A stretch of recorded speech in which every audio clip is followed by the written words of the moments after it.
Welcome back. Thanks for watching. I'm going to do a follow-up to the budget video that I had published. After I kind of watched it again, I realized that perhaps I didn't give a very good explanation or detail how I actually came up and made my budget. Now, this is in no way going to be a scientific way to do it. This is the way I did it, and we're still adjusting, but I think we got it pretty close to where it's going to be. So, the first thing you need to do is determine the different categories that you have monthly. So, as I've mentioned previously, I use the Every Dollar app from Dave Ramsey, and so that's already got a lot of the monthly expenses populated in, not the expense total, but the different categories. So you're going to need to start with what you know is fixed. So your house payment or your housing. Start with that. Start with your insurance. For the most part, your insurance, everything's going to be caused by rise with inflation, but you got to start somewhere and start. So get your insurance, your car and your health insurance and your homeowner's insurance, and get that put in there first. These basic things that you for the most part know roughly what they're going to be. Your utilities, month to month about what your electric's going to run, or your gas, or your internet, that type of stuff. So all these fixed expenses that for the most part aren't variable, put in there and get that set first. And then from there, you're really going to need to stop to think about how much. Just say, for instance, how much am I going to spend each month in gasoline? Now, again, it's not going to be exact, but you really got to stop to think, okay, I'm going to drive 300 miles a week or 300 miles a month or whatever, and kind of get some semblance of an idea of what you're going to need to spend on gas. And you're just going to have to think about all the different places you drive. And again, we're not talking about big vacations. I'm talking about just month to month, day to day expenses. And so if you're just tooling around town and you're driving 50 miles a week, your gas budget isn't going to necessarily be huge, but you really need to think about how much you're going to be driving. Your groceries. Now this is tough, but you're just going to have to really put some time in to think. Okay, and I would break it down week to week. So if I'm going to have 3 meals at home each day, and then times that by week, that's 21 meals. Okay, if there's four of us or if there's two of us, multiply that out. And then, so if you break it down into week to week, I think it's going to be much easier to figure out your monthly grocery bill. Now, again, it's not going to be exact, but it's going to help you put a number down so that you can at least see on paper where you're at. And if you don't think it's going to be enough, then you can raise it. But you want to try to be realistic. But it's not going to be.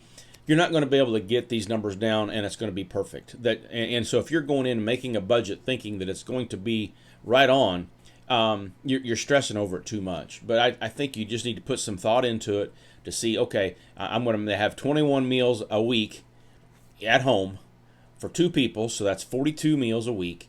And then you're going to have to multiply that, obviously your breakfast perhaps will be less expensive than your dinner and your supper, but you see how you kind of put this together. And if you figure, okay, $10 a meal, I don't know, I'm just putting out a number, but you really got to think about that. But then once you get that number, pencil it in and see for the month if you can live off that, or if you can do that or get close. Again, we're not trying to get down to zero. We're just trying to get some idea of how much we're going to spend. Eating out. Okay, I'm going to eat out 4 times a week for 2 meals. Is that $50 a meal? I don't know. I mean, it depends on where you're going. But you're going to have to spend some of your time pre-retirement to think about these things that you don't think about now. Your just random stuff. Okay, if I see a baseball hat I want to buy, or there's a thing over here on sale that I want to get. You're going to have to consider. There are going to be things that you're going to buy. I'm going to go to the farm store and I need to buy X, Y, and Z.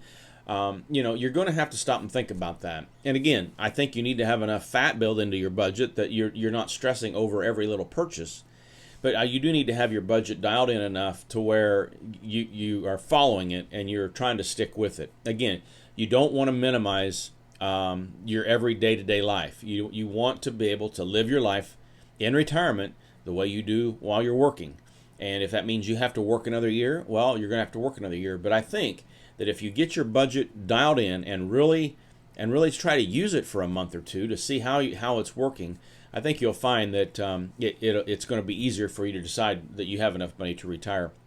And again, I want to stress once again, making your budget is not going to be the easiest thing about retirement.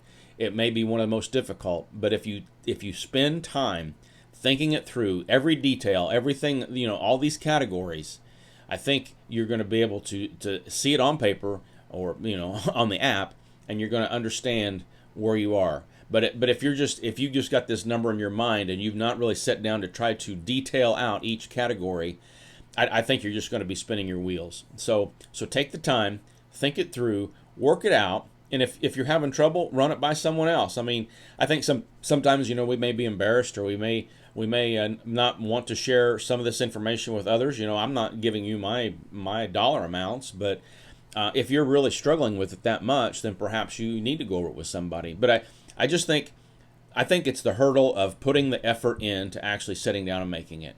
And I know I worked on it for a couple months just trying to pencil everything in. But once I found the app and really seen everything on the app and seen it all played out, it really gave me clarity to understand that I have had enough to retire.